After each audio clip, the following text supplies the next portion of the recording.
Hi and welcome to how the industry is tackling the climate crisis.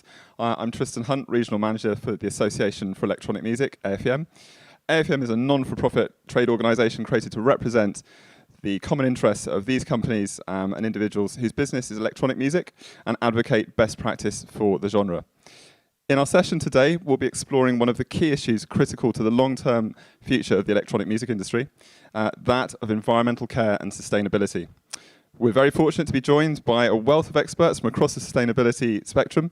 They will be sharing valuable insights to help us better understand the issues and opportunities that arise from this most vital of topics. So, if we could begin with you all introducing yourselves and giving a brief explanation of who you are and what you do. Jolyon, if we could perhaps start with you. Hey, I'm Jolyon. I'm the founder of Orca Sound Project. We're a solutions-based business with a mission to activate and engage global communities in the fight against plastic. We work with brands and businesses to help them develop sustainable strategies, and that's centralized through a technology that we are constantly developing ourselves that allows us to recycle any mixed plastic waste into circular building materials. So ultimately, these circular building materials can be used, in the music industry for festival stages, furniture, bar building, anything you would normally use a wood for. But ultimately, we want to support the music industry become plastic waste-free and circular. Perfect. Claire. Thank you. Firstly, thank you so much to Brighton Music Conference for bringing us together. This is the first time we've actually been on a live panel, I think, since before the pandemic. Right. So it's quite amazing. I'm from a Greener Festival, and for the last 15 years, AGF have been working with the live industry across all areas of sustainability, whether that's waste, transport, water, behavioural change. And in the last couple of years, we started work on the Green Rider with Paradigm Agency and now with various tour managers and artists. So the purpose is to try and work across the full spectrum of the industry to make a greener ecosystem, essentially. Wonderful. Hadi. Hiya, my name's Hadi Ahmadzadeh. I'm the founder of Ecodisco, a sustainable nightlife consultancy company. We also offer services to help venues remove single-use plastics, to eradicate greenhouse gas emissions, and that's our lofty vision, is to remove single-use plastics and greenhouse emissions from urban nightlife. Wonderful. Sophie.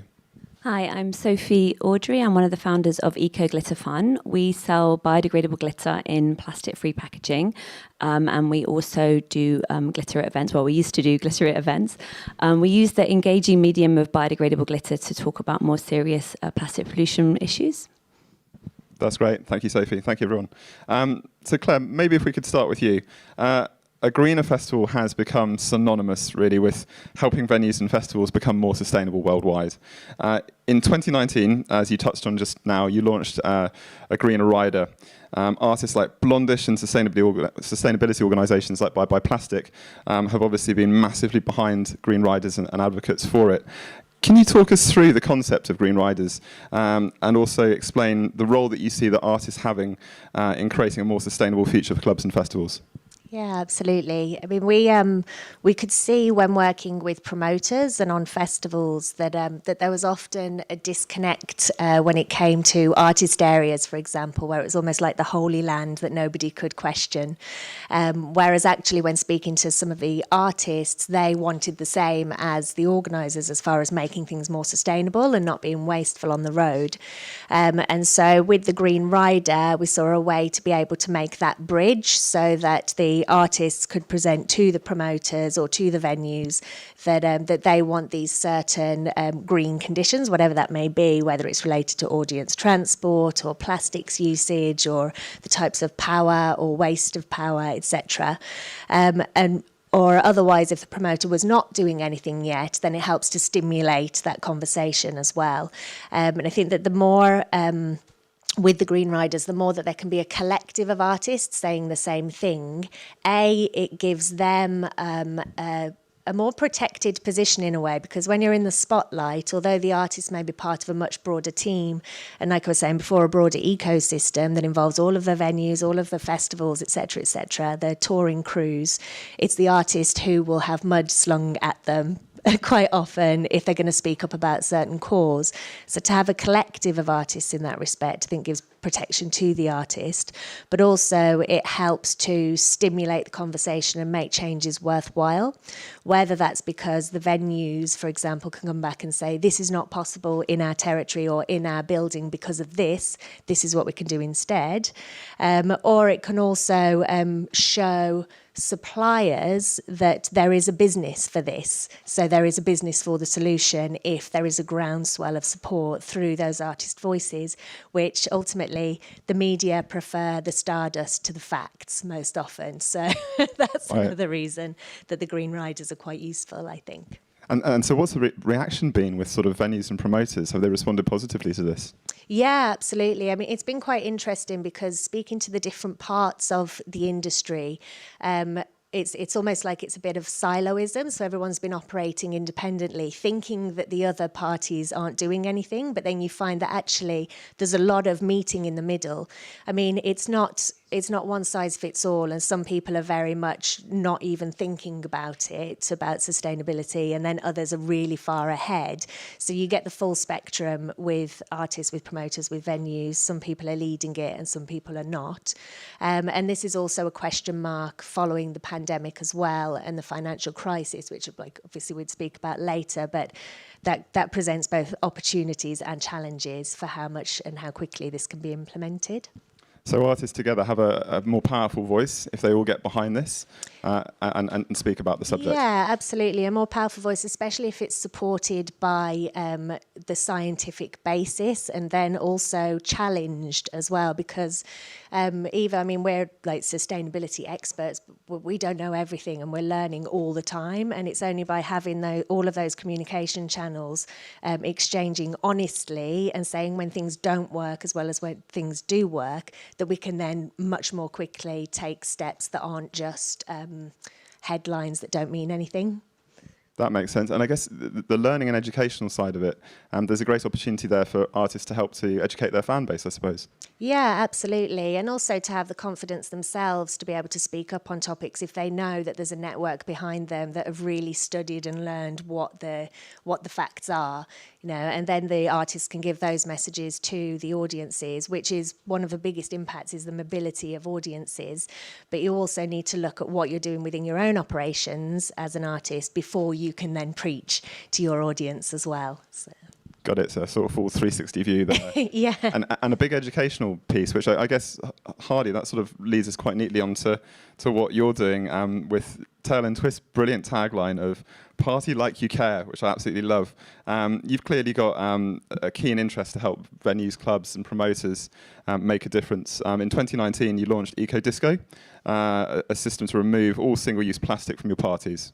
Sort of pre-pandemic, can you tell us a bit about sort of what Ecodisco was doing in the live space, and then also what your ambitions are for when things get going again?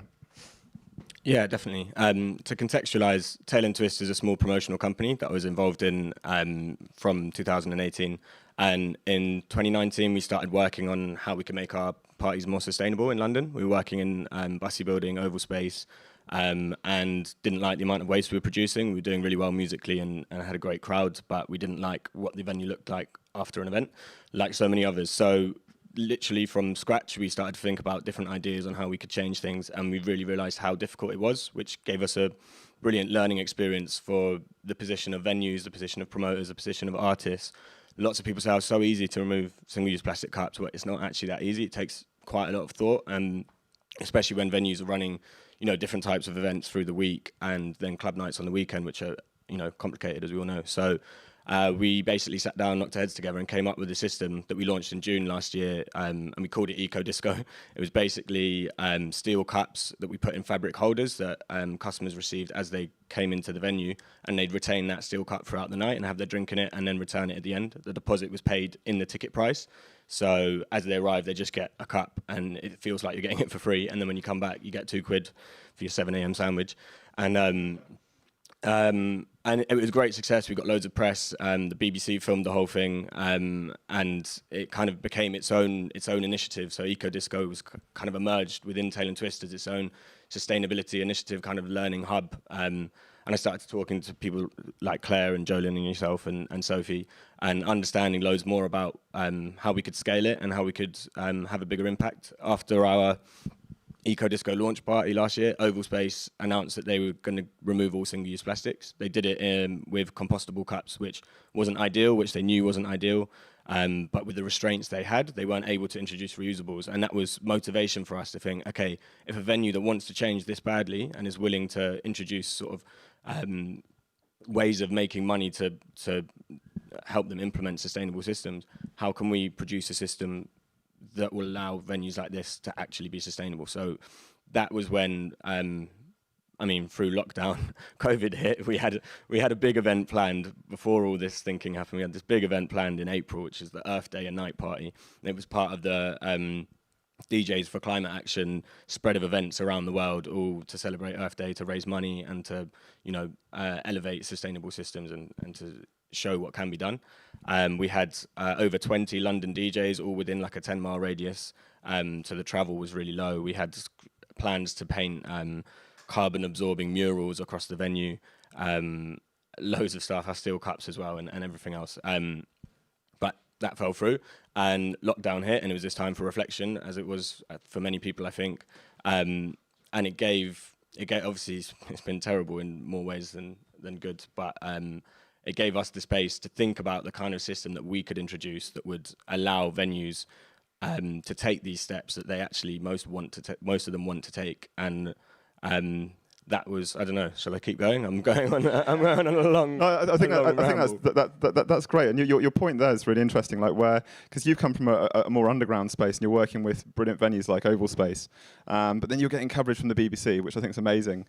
What's been your sort of reaction from the clubbers and smaller promoters and clubs that you've worked with? Because obviously, a lot of those venues are working on much tighter margins and things like that, and sometimes there's a misconception that actually sustainability and economics aren't mutually exclusive. So can you talk on that a little bit?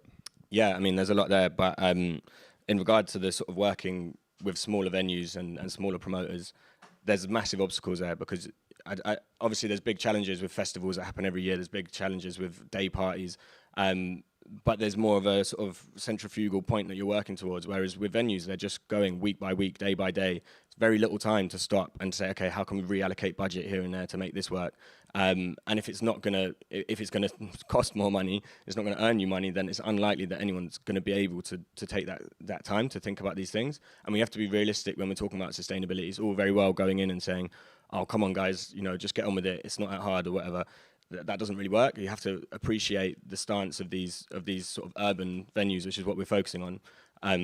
Relatively small capacity urban venues in cities where it's really difficult to get things done. So, and yeah, with the economics, that was a massive challenge. It was like, okay, this system that we want to introduce, which is essentially to remove single-use plastic cups initially, how can we make it economically viable? Because obviously the upfront cost of reusable cups, way above the upfront cost of a single-use plastic cup. But over time, it generates your income. So if you're a festival or something and you buy stock, you can keep hold of it and you can do that, and you can hack the upfront costs. Whereas with a venue that's turning over on a weekly basis, they can't just suddenly fork out $2,000 on a washer and then however much on the cups. So you have to spread that cost across the year and then try and find the way to recoup the costs.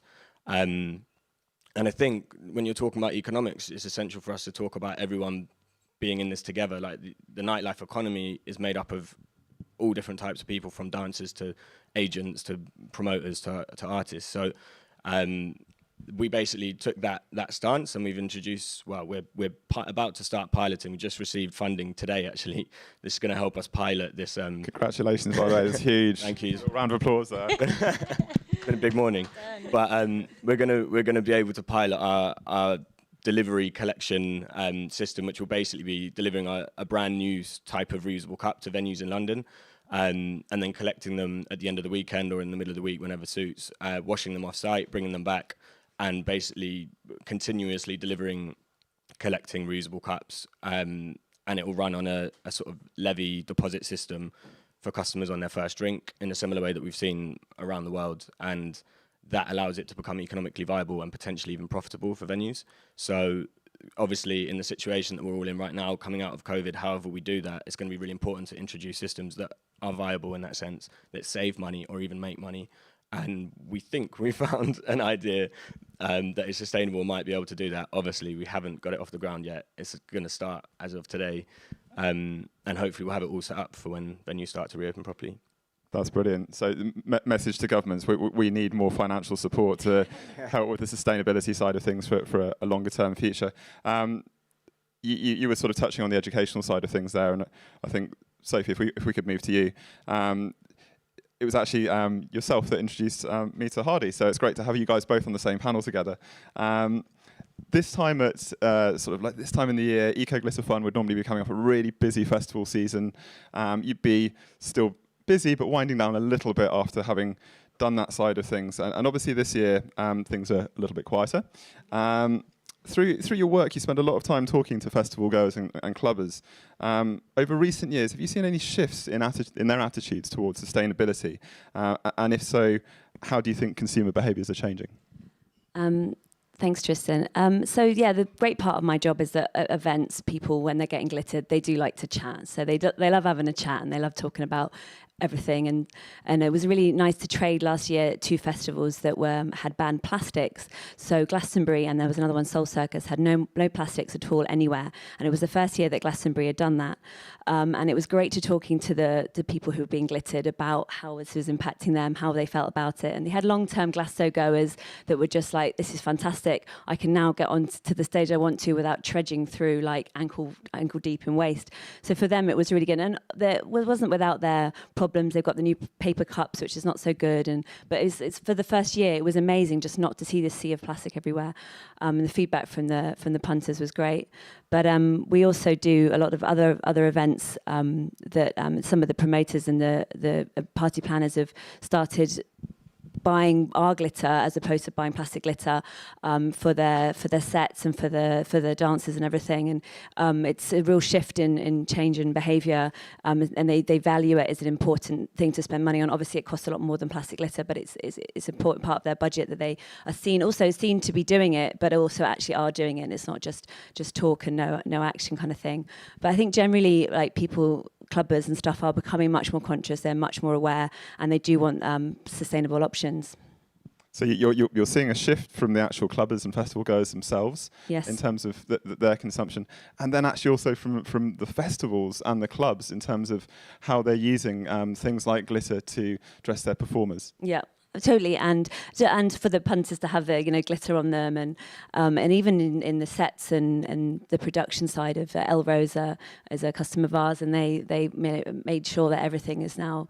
And as you can imagine, Elro use a lot of glitter, so yeah, for them it's really important, which is really nice. And in the last 3 years, we started to see this shift from the big companies, which is really nice to see.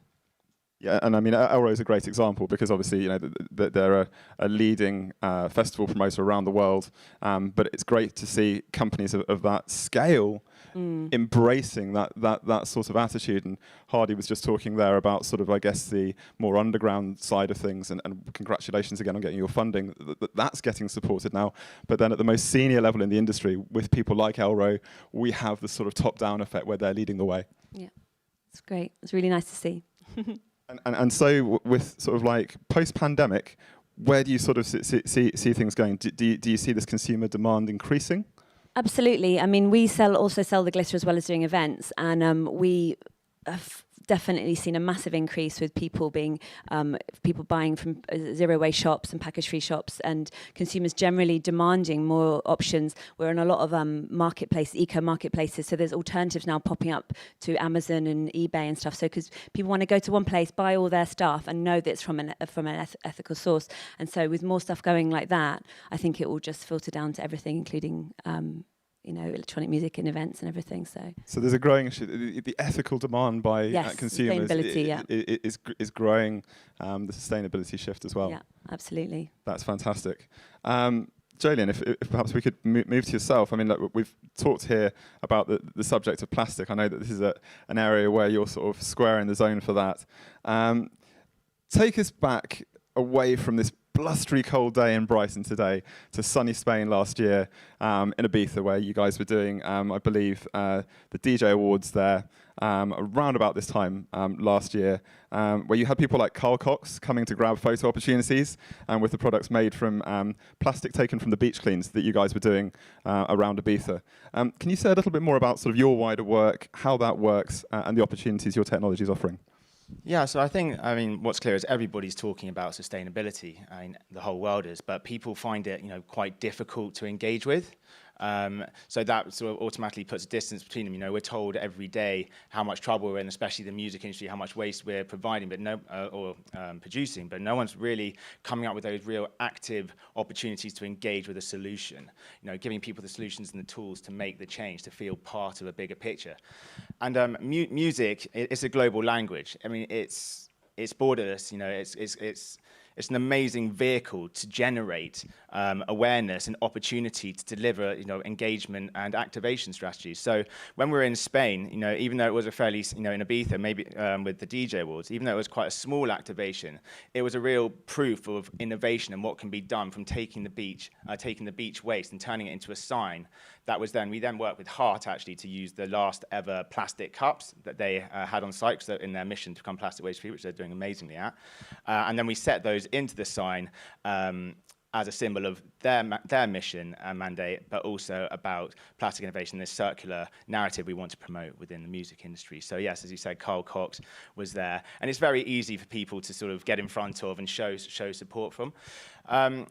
And so what we've been doing is we've been working with brands. We did Glastonbury last year, I think it was, where we collected 10 tons of ocean plastic with the Southwest 10 tons? 10 tons, yeah. So the equivalent to 1 million plastic bottles. That's the same amount of plastic bottles that Glastonbury produces en masse at a normal festival in the past. So we could say we could offset their full plastic bottle production and use into a stage.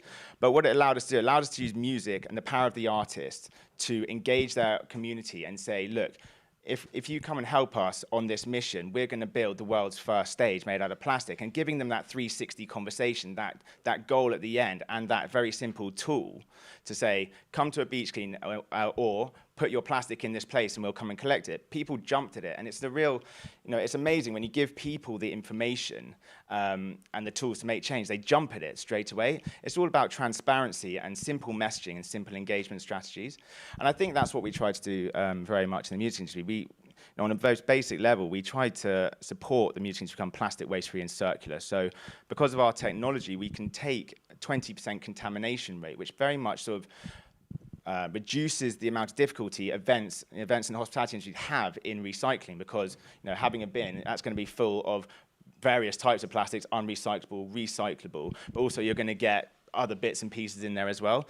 So what allows us to do is that 20% of other bits, hopefully, which will be in the mix, we can then still turn into a circular building material that can then be turned to make the bars you see, or the furniture, or the staging. So say to the audience or the clients, put your plastic here, we're going to make this for next year. See your favorite artist play on this stage. And then everybody's sharing in that easily transparent and translatable data capture that you can get from how many people were at the festival, how much plastic we recycled, the fact that the festival was plastic waste free, or the fact that we've made this end product together through the power of music, through using the artist platform.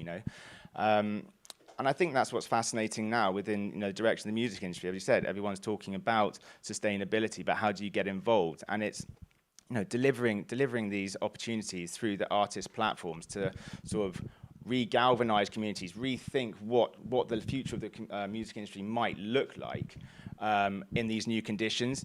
And artists, we're speaking to a lot of artists at the moment, and brands actually, that are saying, look, how can we create content? How can we make meaningful content, still using the power of the music and the power of the artist, but delivering a more accessible approach and a bigger and wider vision of that artist or that brand or agency of the future, and therefore, bringing people closer to them, as opposed to just being dance-driven or music-driven or event-driven. It's about reassessing what is important to those, to the brands, artists, and to the community, and how you can work together to creating a two-way conversation to create change of the future.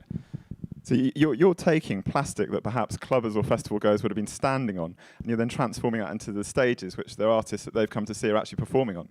Yeah, absolutely. And I think, we've been talking to LWE very closely about, future strategies where helping, they're very LWE, just for some of the people here, can you just say a little London bit about Warehouse Events. I think I'm fair to say they're probably the leading promoters in the UK, one of the leading promoters in the UK, making huge strides towards sustainability. And we're talking to them about exactly what I've just been talking about, how to engage the audience to make sure that if there is any plastic on site, or if they see plastic, deposit it in this place to help us build this bar, or help us build this part of the staging.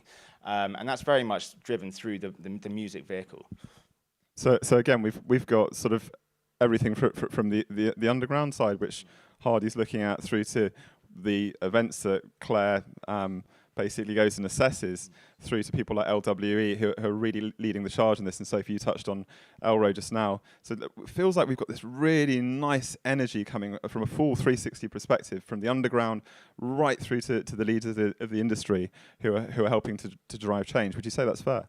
I mean, absolutely. I mean, as I've always said, music is this global language, and it's incredible to see all different parts of music industry coming together.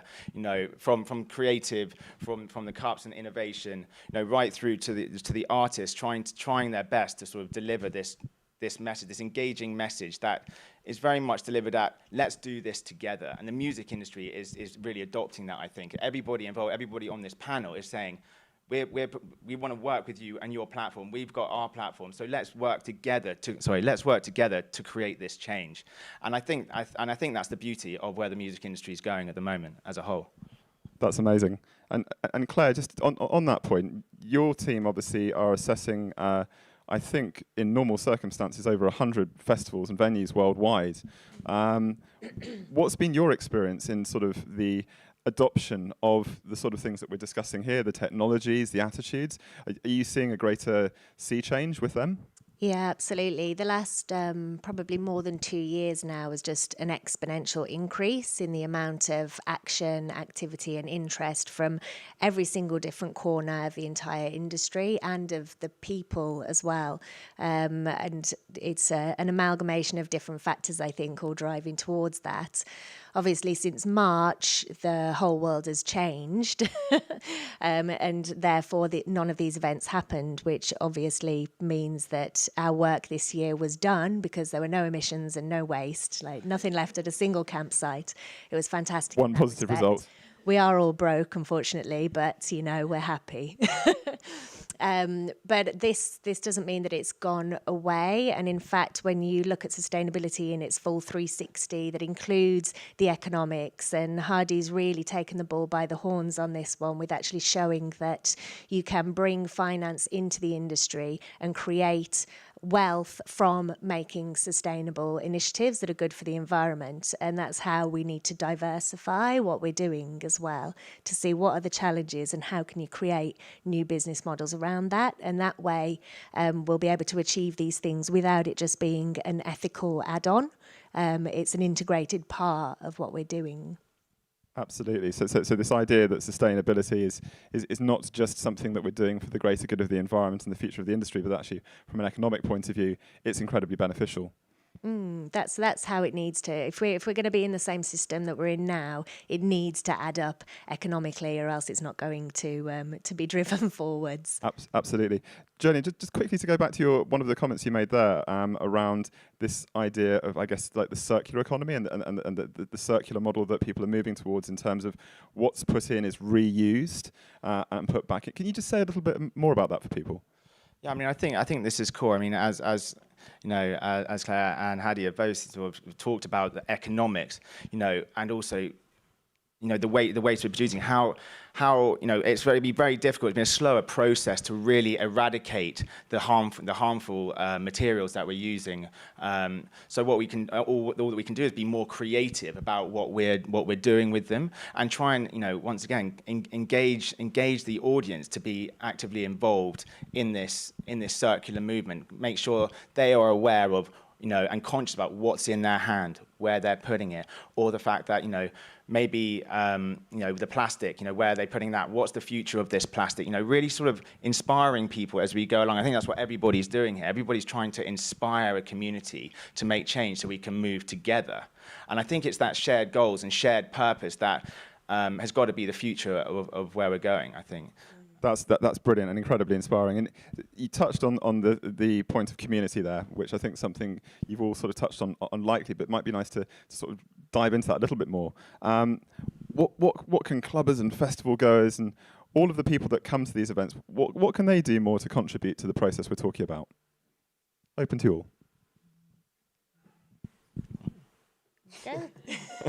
Go on, Hadi.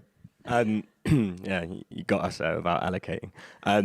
No, it's a really good question, and I think my opinion's actually changed quite a lot. When I started doing this stuff from the position as just a promoter, it was how can we take this away from the audience? How can we allow people to enjoy their night out and not feel like they're being affected by the sustainable changes that we're putting in place? And I think lots of venues and promoters go down that route. They actually make changes and don't talk about them, or they keep them kind of quiet.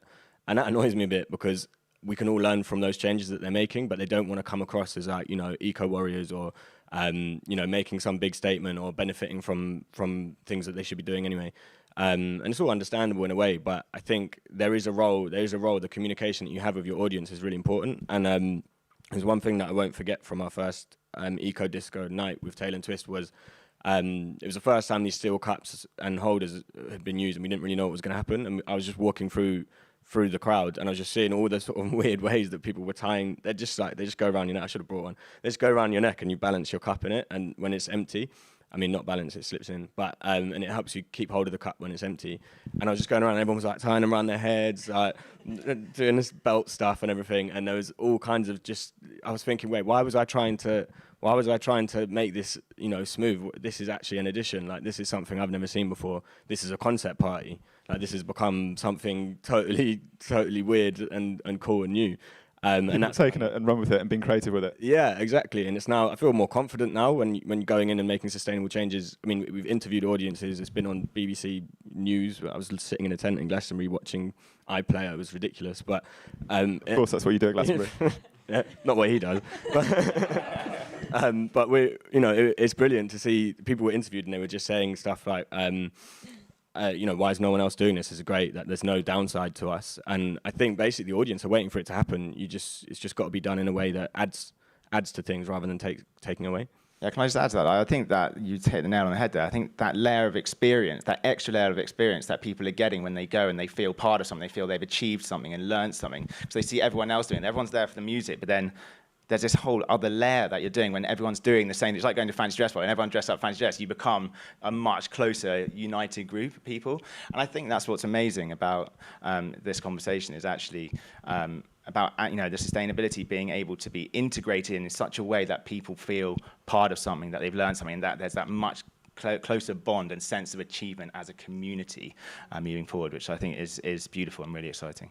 It's absolutely true to the values of our industry, isn't it? Like we're all ravers and clubbers at heart. That's how we got into this thing in the whole first place. And that thing of unity, of being on the floor all at once with the music in harmony. This is a cultural shift, isn't it? To something that people can unify behind. Claire, were you going to say something? Yeah, I think it's reminded me of really what we can learn from Indigenous communities and how they revere, I suppose it would be the spiritual, but the creative and cultural outlet to inform their community and to make choices, because you're creating the future essentially and you're open to that. Whereas in our current system, there's no, we often talk about using music in order to give a message about an agenda for sustainability, but actually it's those creative industries that can create the story essentially. And I think that that's where what you're describing as far as that community spirit is really what we need, which is why it being classed as non-essential is a really grave error, I think. Right, and so that point of sort of like the creative industries reframing the conversation and taking leadership here to change the narrative going forward, I think is absolutely key. Comes on to quite a nice point. We've looked at depth at sort of like artists and clubs and festivals and very much at the impacts of plastic. COVID's obviously forced the temporary shuttering of clubs and festivals around the world. This won't go on forever. It's going to change. When we come out of this, what do things look like? What are the opportunities for reform that the industry has now that they can start putting in place to make a better future? Open question. I think like this downtime, you know, as brutally tough as it is for everybody, is actually, as we point out, you know, an opportunity to reflect and sort of rethink strategies of the future. What is an artist to the people? What is the brand to people? What are the deeper meanings that people are actually looking for now? People aren't just looking for surface level, you know, kind of sell. They're looking to be part of something, as we've discussed. And I think, you know, at Orca Sound Project, when we work with clients, brands, businesses, even down to individuals, we try and follow, you know, the UN sustainability goals, and they're kind of like a marker. We try and achieve and work within as many of those as we can. So perhaps, you know, there's an opportunity here to remodel these to fit and be really easily translatable to the music industry for a shared set of purposes that everybody, from audience to artists to agency, labels, across the creative industry, across the whole board, can sort of understand and try and adhere to. And at that point, the music industry becomes cohesive, and there's a real understanding, connectivity and connection between everybody that is going to be central, I believe, to moving forward. I'd probably share this with everybody else. It has to be that harmony across the whole industry with a shared purpose and set of goals, I think. Definitely, that point of harmony is absolutely spot on, and the full 360 approach of the industry is crucial. Sophie, did you want to say something? I just wanted to say that, yeah, consumers want a brand story. They want authenticity. They want you to be not some big corporate organization. They want you to have proper brand values, and sustainability is something that wasn't so important, but now it really is becoming a thing. And I see it all the time with other brands that I work with. And yeah, being authentic is so important now. Right, and we've seen that obviously with mental health and things like that. All of the festivals and clubs and things that we work with, the promoters are very keen on looking after the welfare of the individuals that come to those events. But you're saying there that actually this brand values piece, this is actually interwoven into the culture of all of these events that we go to and the artists that are performing there. Claire? I think that what the pandemic hopefully has shown us is that we need to and we can be more humble and less entitled. And we're not actually completely in control of everything that happens. And if the ecosystem decides, it can put us on our knees.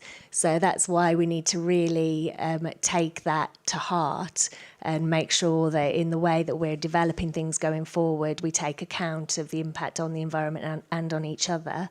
But also the space has been created for that connectivity and cohesiveness, like how many caring conversations have happened between all the different parts of the industry because people have had chance to stop and to be able to actually see and to actually hear each other.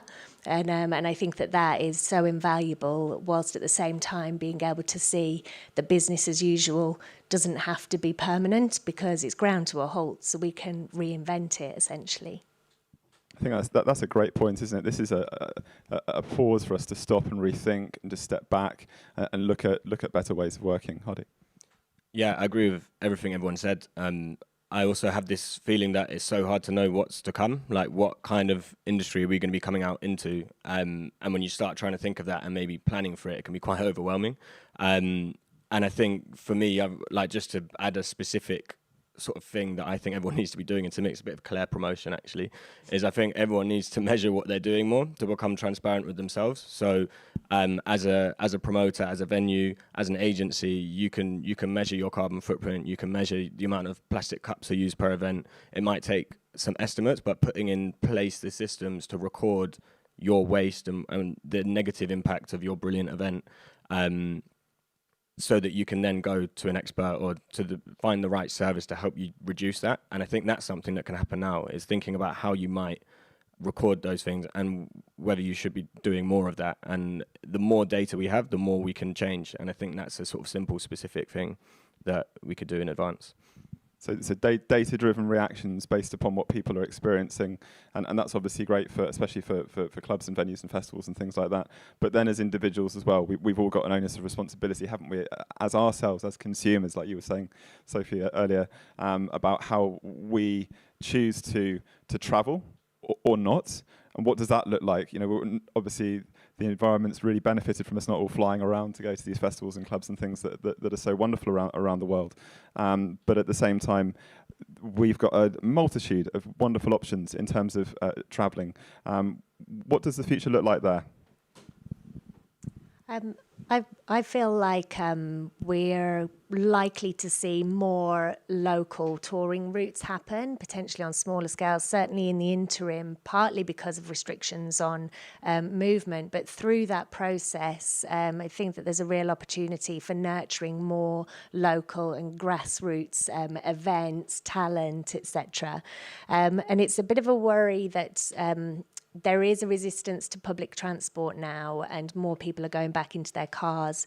But then conversely, certainly in the UK, there is a real development of infrastructure for cycling and things like that. So it may be that that there's going to be more opportunity for people to be more healthy.